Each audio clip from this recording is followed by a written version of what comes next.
Hey everyone, welcome to Venus Neuron, your go-to resource for medical school success. I'll be breaking down the med school curriculum covering anatomy, embryology, biochemistry, biophysics, and more. New videos drop weekly. Check the schedule in description.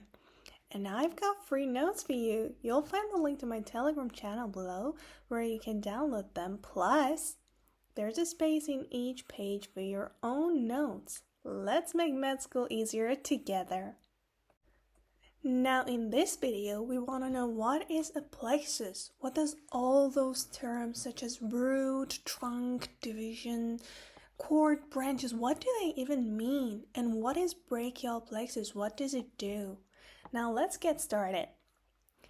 So in anatomy, a plexus is a network of interwoven nerves, and they are formed by the merging and branching of spinal nerves. We have some major nerve plexuses, such as cervical plexus. I think you can guess by its name that it supplies the neck muscles and diaphragm, and it also includes the famous phrenic nerve. The other major nerve plexus is brachial plexus, which we're going to cover in a few minutes in this video. Brachial plexus innervates the shoulders, arms, and hands. Can you tell me the other one? That's right, it's lumbar plexus. It supplies the lower abdomen, anterior thigh, and parts of the leg. And the next one, going a little bit lower, is sacral plexus. It innervates the pelvis, posterior thigh, and most of the lower leg and foot. It includes the biggest nerve in the body. Can you guess the name of this nerve? Do you know it? That's right, it's the sciatic nerve. And lastly, we have coccygeal plexus, which is a small plexus that serves the skin around the coccyx. We also have other types of plexuses, such as cardiac plexus. It is a network of autonomic nerves that regulate heart function. We also have celiac plexus, which is a large autonomic nerve plexus that supplies abdominal organs. We also have enteric plexus. It is a part of the digestive system, controlling gut motility and secretions. Plexuses allow for redundancy and coordination in the nervous and vascular systems, ensuring efficient function even if some pathways are damaged. Now, let me tell you, what does a root, trunk, division, or branch mean in a plexus? Well, particularly in brachial plexus, these terms describe the organization of nerves as they merge and split to supply different regions of the body.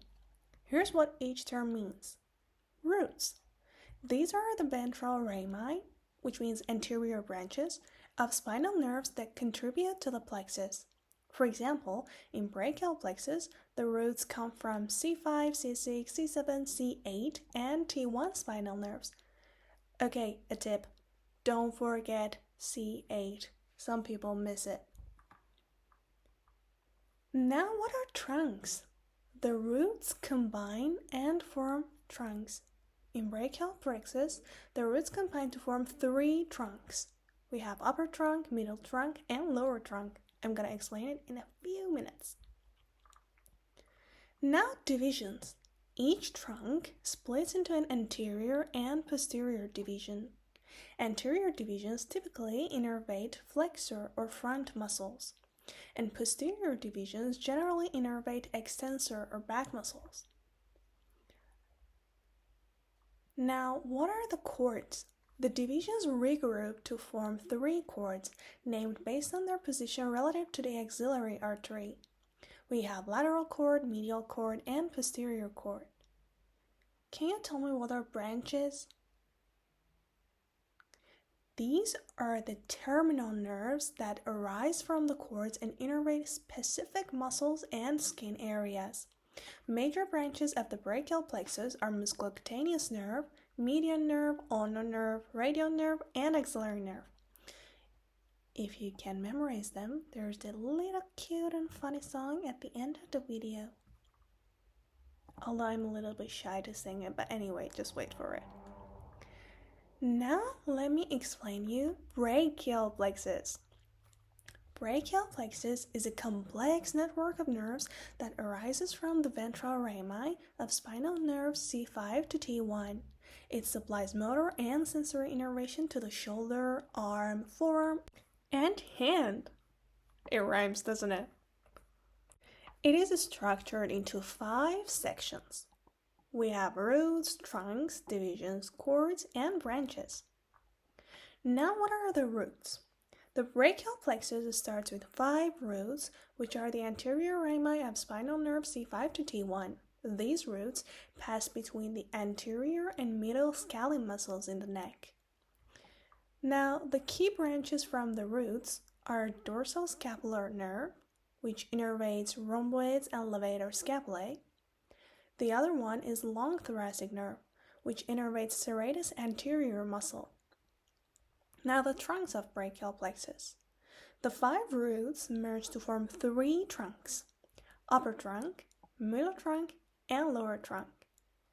I think this figure will help you to get an idea of what I mean by this.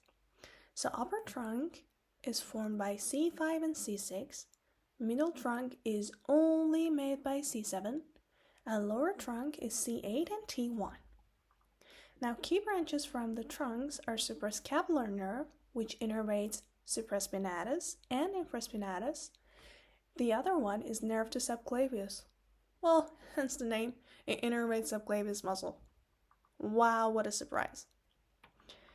Now, the divisions of the brachial plexus. Each trunk divides into an anterior and posterior division, making a total of, that's right, 6 divisions. Now, anterior divisions innervate flexor muscles, which is like basically front of the arm, and posterior divisions innervate extensor muscles, which is basically, that's right, back of the arm. And I must add that no branches arise from the divisions. Now let's move on to cords. The divisions regroup to form 3 cords, named based on their position relative to the axillary artery. We have lateral cord, which is from anterior divisions of upper and middle trunks. Only these 2, okay? The branches are lateral pectoral nerve, which innervates, do you know the name of the muscle? I hope you watched the video on muscles of the upper limb. If you haven't, just go and watch it. It helps you a lot. So, lateral pectoral nerve innervates the pectoralis major muscle. The other cord is medial cord, which is formed from anterior division of, which one was left? Lower trunk. That's right. What are the branches of the medial cord? It has medial pectoral nerve, which innervates pectoralis major and minor. The other one is medial cutaneous nerve of arm, which gives the sensation to medial arm. And lastly, we have medial cutaneous nerve of forearm, which gives the sensation to medial forearm. Hence the name. Sometimes it helps a lot that the names are similar to what they do. And we can say, because if you don't know all the terminology concept, you might not be able to guess, but when you are able to guess, that makes it fun. And lastly, we have the posterior cord, which is formed from posterior divisions of all 3 trunks. Now, what are the branches? We have upper subscapular nerve, which innervates, can you tell me? Subscapularis.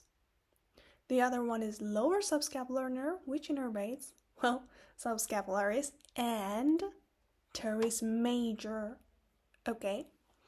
And lastly, we have thoracodorsal nerve, which innervates, it is a bonus point if you know it. That's right, latissimus dorsi. Now, what are the terminal branches? Well, basically, major nerves. Each cord gives rise to major nerves that supply the arm.